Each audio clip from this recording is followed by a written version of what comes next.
बहुत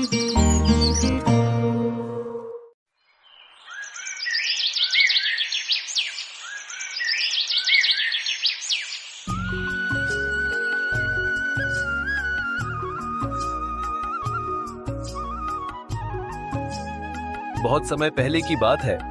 सुखपुर नाम के गांव में आनंद नाम का एक आदमी रहता था। उसका नाम ही उसकी प्रवृत्ति को दर्शाता था। वह बिल्कुल कामचोर था और उसे केवल आराम करना पसंद था।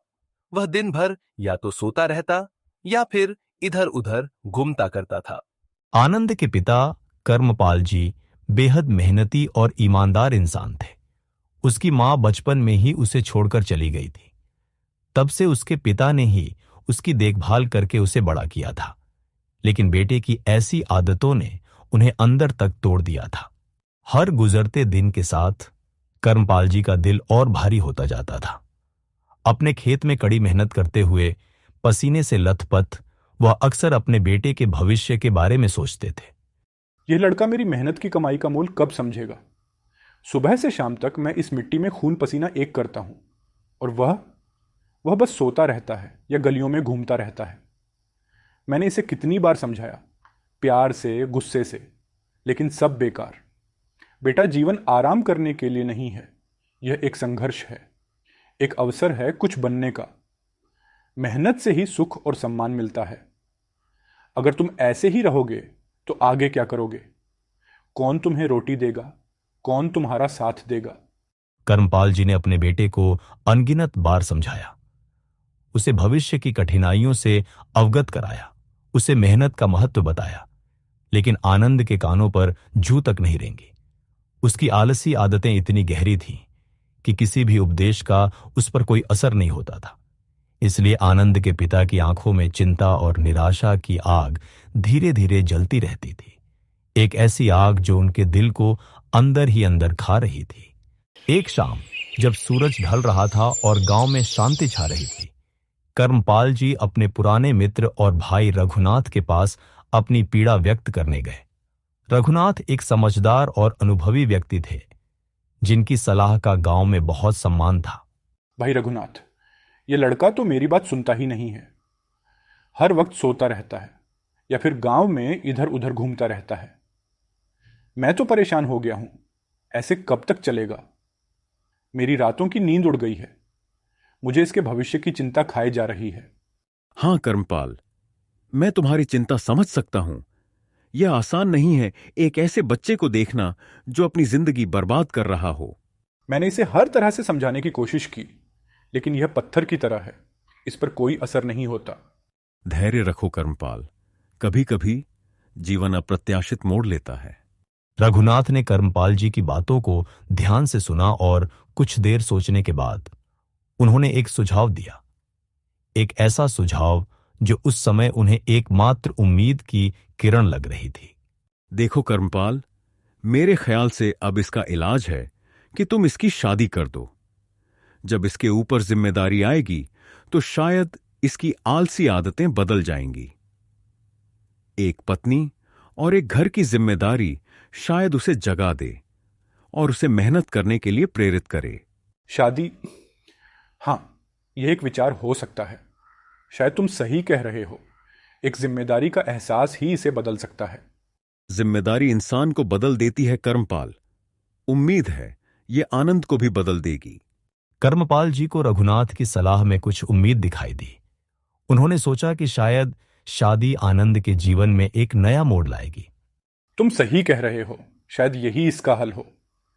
मैं जल्दी ही इसके लिए कोई अच्छी लड़की ढूंढता हूं। ऐसी लड़की जो मेहनती हो, समझदार हो और आनंद को सही रास्ते पर ला सके। हां कर्मपाल, जल्दबाजी मत करना। सोच समझकर एक अच्छी लड़की ढूंढना जो तुम्हारे बेटे के लिए सही जीवन साथी साबित हो सके। कर्मपाल जी ने गांव और आसपास के इलाकों में एक अच्छी बहू की तलाश शुरू कर दी। कुछ ही दिनों में उनकी मुलाकात सरिता नाम की एक लड़की से हुई। सरिता बहुत ही सुंदर और मेहनती लड़की थी। वह सुशील, समझदार और अपने परिवार के प्रति समर्पित थी। कर्मपाल जी को लगा कि सरिता ही वह लड़की है जो आनंद के जीवन में बदलाव ला सकती है।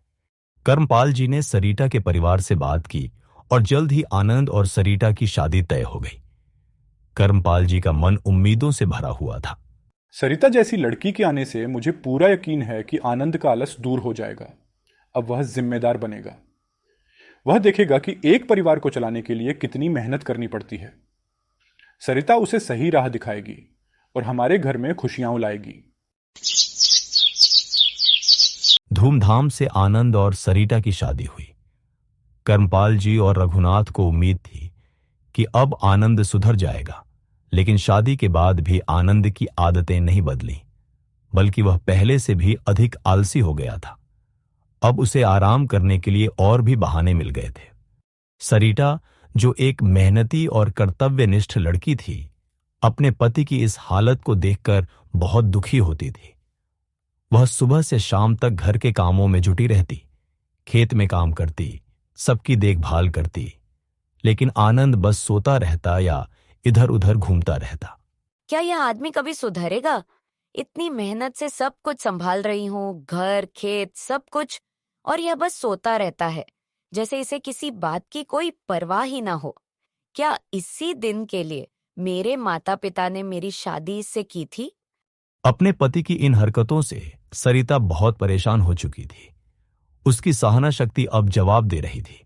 एक दिन अपनी भावनाओं को और अधिक दबा नहीं पाने के कारण सरिता ने अपने ससुर कर्मपाल जी के सामने अपनी परेशानी रखी।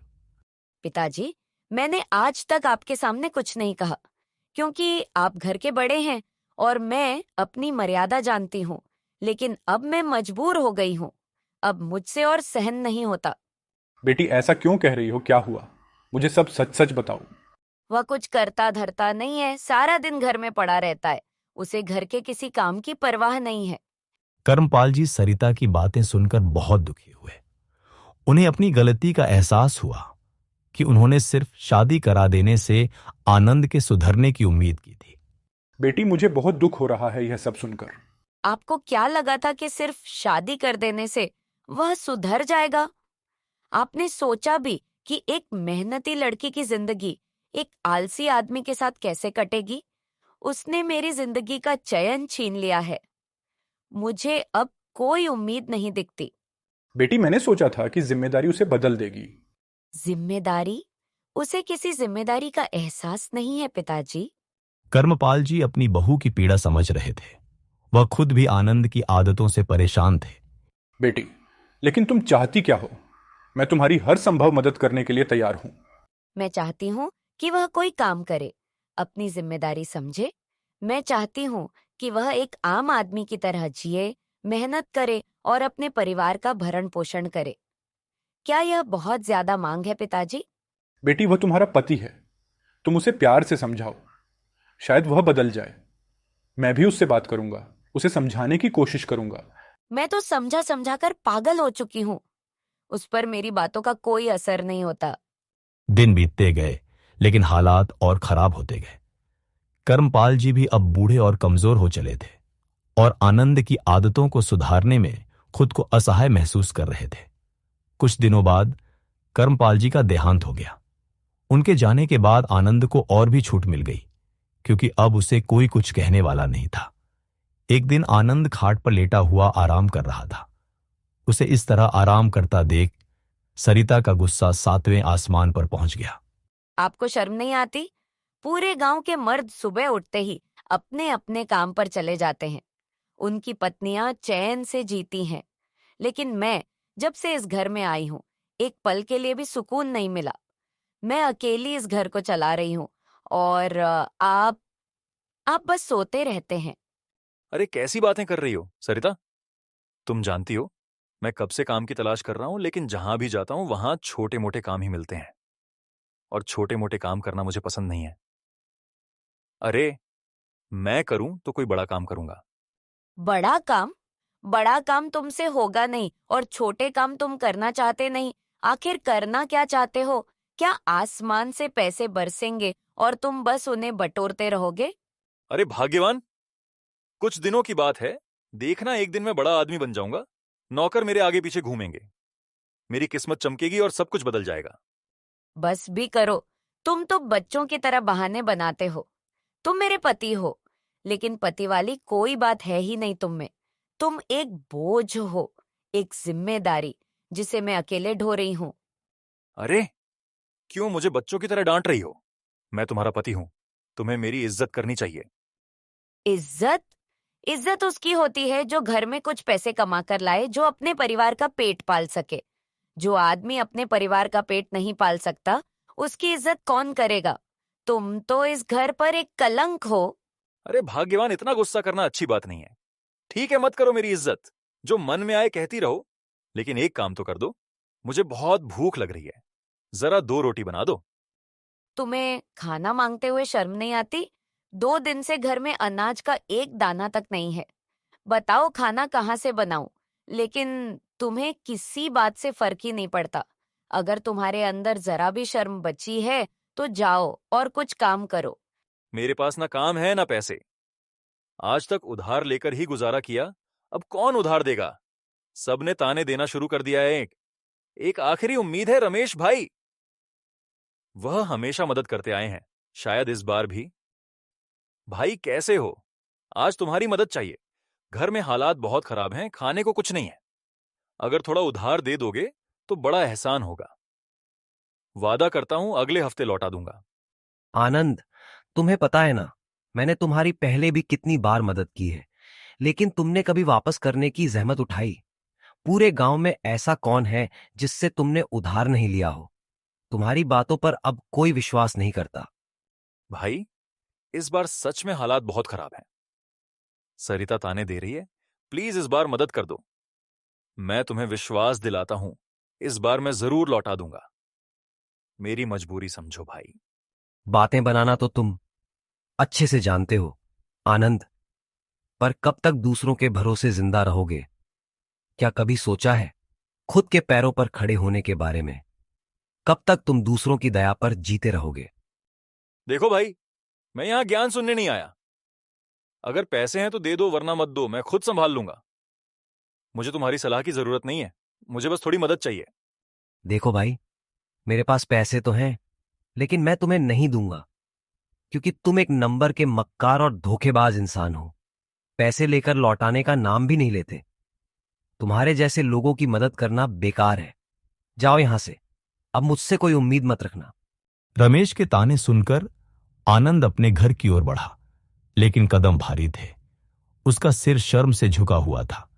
रास्ते में वह थककर एक पुराने बरगद के पेड़ के नीचे बैठ गया। अभी वह अपने हालात पर सोच ही रहा था कि दूर से गांव का मुखिया अपने 2 साथियों के साथ डंडा लिए उसकी ओर आते हुए दिखा। हे भगवान, अब यह कौन सी नई मुसीबत आ गई? यह मुखिया जी तो मुझसे पैसे के लिए ही आए होंगे। अब मैं क्या जवाब दूं? मेरे पास तो उन्हें देने के लिए कुछ भी नहीं है। बहुत हो गया आनंद। तूने मुझे कब से बेवकूफ बना रखा है। तेरे वादे सब झूठे निकले। तुझे अपनी चालाकियों और झूठे वादों का हिसाब देना ही होगा। गांव में सबकी नजरों में तू गिर चुका है। मुखिया जी, मेरी हालत। इस बार तेरी कोई बहानेबाजी नहीं चलेगी। आज मैं तुझसे अपने पैसे वापस लेकर ही जाऊंगा, चाहे कुछ भी हो जाए। मुखिया जी, मेरी बात सुनिए। इस वक्त मेरी हालत बहुत खराब है। घर में खाने को कुछ नहीं है, बस थोड़ा और समय दीजिए। थोड़ा और समय? तूने पहले भी कई बार समय मांगा है और क्या किया? कुछ नहीं। मैं वादा करता हूं कि आपकी एक एक पाई लौटा दूंगा। मुझे बस थोड़ा सा और मौका दीजिए। अगर तुझे पैसे देने होते तो कब का चुका देता। तेरे बहानों की कोई कीमत नहीं है। तुझसे बड़ा कामचोर और धोखेबाज मैंने नहीं देखा। अरे, तुझे तो धरती का बोझ कहना चाहिए। जब तक इसे अपनी औकात याद ना आ जाए, अब ये किसी से उधार लेने की हिम्मत नहीं करेगा। इसे सबक सिखाना जरूरी है। मुखिया के साथी आनंद को मारने ही वाले थे कि अचानक सरिता वहां पहुंच जाती है। मुखिया जी, इन्हें छोड़ दीजिए, मैं आपसे विनती करती हूँ। हट जाओ सरिता, यह हमारे और इसके बीच का मामला है। मुखिया जी, इन्हें छोड़ दीजिए, मैं आपसे वादा करती हूँ कि ये आपका पैसा लौटा देंगे। कृपया इन्हें मत मारिए, मैं आपसे हाथ जोड़कर प्रार्थना करती हूँ। सरिता, सिर्फ तुम्हारी बात का मान रखकर मैं इसे आज छोड़ रहा हूं। लेकिन सुन लो, अगर इसने 1 महीने के अंदर मेरे पैसे नहीं लौटाए तो अगली बार इसका वह हाल करूंगा जो यह जिंदगी भर याद रखेगा। समझ गया आनंद? कब तक मैं तुम्हें पिटने से बचाती रहूंगी आनंद? अगर तुमने 1 महीने के अंदर पैसे नहीं लौटाए तो मुखिया तुम्हारी हड्डी पसली तोड़कर रख देगा। तुम्हें अपनी जान की भी परवाह नहीं है क्या? सुषमा सही कह रही है। अगर मैंने पैसे नहीं लौटाए तो मेरी हालत बुरी हो जाएगी। अगली सुबह सूरज की पहली किरणें जब सुखपुर गांव पर पड़ी तो आनंद एक अप्रत्याशित कदम उठाने के लिए तैयार था। वह अपने आलस्य को त्याग कर मुखिया के घर की ओर चल पड़ा। उसके मन में एक योजना थी। मुखिया जी प्रणाम। अरे आनंद, तुम यहां क्या कर रहे हो? क्या तुम्हें मेरी धमकी याद नहीं रही? याद है मुखिया, याद है मुखिया जी, मैं उसी सिलसिले में आया हूं। आनंद ने मुखिया के सामने एक प्रस्ताव रखा, एक ऐसा प्रस्ताव जिसकी मुखिया ने कल्पना भी नहीं की थी। मुखिया जी, मैं आपके पूरे पैसे तो अभी नहीं लौटा सकता क्योंकि मेरे पास सच में पैसे नहीं हैं। तो फिर यहां क्या करने आए हो? क्या फिर से कोई बहाना बनाने आए हो? नहीं मुखिया जी, लेकिन मेरे पास 2 बैल हैं। मैं आपको एक बैल अभी दे देता हूं। ये आपके कर्ज के बदले में रख लीजिए। तुम्हारा बैल? लेकिन तुम तो खेती कैसे करोगे? आनंद ने मुखिया को समझाया कि वह बाद में अपना बैल वापस ले जाएगा जब उसके पास पैसे होंगे। जब मेरे पास पैसे होंगे तो मैं आपसे अपना बैल वापस ले जाऊंगा। तब तक यह आपके पास सुरक्षित रहेगा। कृपया मेरी यह पेशकश स्वीकार कर लीजिए। आज तो तूने काम की बात की है। ठीक है, जा अपना बैल ले आ। मुखिया जी, बैल भारी है। आप अपने किसी आदमी को मेरे साथ भेज दीजिए, वह बैल लेकर आ जाएगा। ठीक है भोला, जाओ और आनंद के साथ बैल ले आओ। मुखिया आनंद के प्रस्ताव पर सहमत हो गया, लेकिन उसे बैल लाने में मदद चाहिए थी। मुखिया ने अपने एक आदमी भोला को आनंद के साथ भेज दिया। आनंद अपने घर गया और अपने 2 बैलों में से एक भोला को सौंप दिया। भोला बैल लेकर मुखिया के पास लौट गया। उसके बाद आनंद अपनी पत्नी सरिता के पास गया। आनंद ने सरिता को बताया कि उसने मुखिया का कर्ज चुका दिया है। सरिता, आज मैंने मुखिया जी का सारा कर्ज चुका दिया है। अब वह कभी हमारे दरवाजे पर नहीं आएगा। लेकिन तुम्हारे पास तो पैसे नहीं थे, फिर तुमने मुखिया जी के पैसे कैसे दिए? आनंद ने सरिता को अपनी योजना के बारे में बताया। सरिता, मैंने अपना एक बैल मुखिया जी को दे दिया, उनके कर्ज के बदले। अब हमारी जिंदगी से उनका झंझट हमेशा के लिए खत्म। क्या तुमने बैल दे दिया और तुम इसे समझदारी मान रहे हो? सरिता आनंद के फैसले से बिल्कुल खुश नहीं थी। उसे भविष्य की चिंता सता रही थी। बेवकूफ मुखिया जी नहीं, आप हो। एक बैल के बिना तुम खेत कैसे जोतोगे? अब एक बैल हमारे किस काम का है? हे ईश्वर, मेरी तो किस्मत ही फूट गई। लेकिन सरिता, मुझे कुछ नहीं पता। मुझे मेरा बैल वापस चाहिए। किसी भी तरह मुखिया जी से जाकर बैल वापस लेकर आओ, अभी के अभी। सरिता के गुस्से से आनंद चौंक गया। वह तुरंत मुखिया के पास जाने के लिए मुड़ा, लेकिन रास्ते में उसने एक अजीब दृश्य देखा। दूर पेड़ के दूसरी तरफ एक साधु बाबा प्यास से बेहाल होकर जमीन पर गिरे हुए थे। आनंद तुरंत बाबा की ओर दौड़ा। उसने अपने लोटे से थोड़ा पानी निकाला और बाबा के चेहरे पर छिड़का, फिर धीरे धीरे उन्हें पानी पिलाया। साधु बाबा ने आनंद को ध्यान से देखा और मुस्कुराए। धन्यवाद बेटा, तूने मेरी प्यास बुझाई।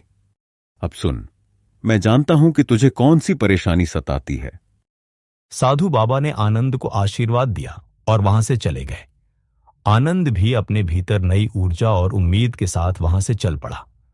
अगली सुबह जब सरिता ने उठकर देखा तो आनंद बिस्तर पर नहीं था। वह उसे ढूंढते हुए खेतों की तरफ गई।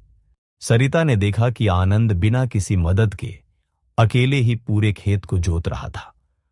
उसकी चाल में फुर्ती थी, उसके हाथों में ताकत थी और उसके चेहरे पर एक नई चमक थी। ये तो बिना किसी मदद के पूरा खेत अकेले ही जोत रहे हैं। सरिता को अपनी आंखों पर विश्वास नहीं हो रहा था। ये वही आनंद था जो कभी एक कदम भी चलने से कतराता था। ये तो कमाल हो गया। कुछ ही दिनों में यह बात पूरे गांव में फैल गई कि आनंद बिना किसी मदद के खेत का सारा काम अकेले ही निपटा लेता है, वह भी बिना थके। गांव के लोग भी अब उसे अपने खेतों में काम करने के लिए बुलाने लगे। आनंद दिन रात मेहनत करता, सबकी मदद करता और कभी भी आराम करने की शिकायत नहीं करता। आनंद भाई, आप कितनी मेहनत करते हैं।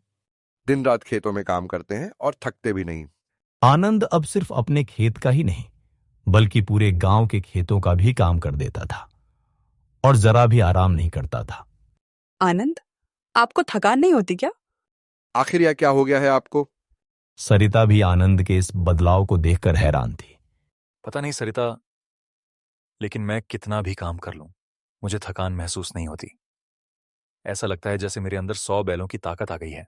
लगता है ये बाबा जी का आशीर्वाद है।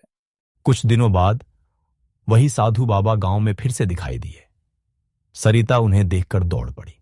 बाबा जी, क्या बात है बेटी, तुम इतनी परेशान क्यों हो? सरिता ने साधु बाबा को आनंद के अद्भुत बदलाव के बारे में बताया।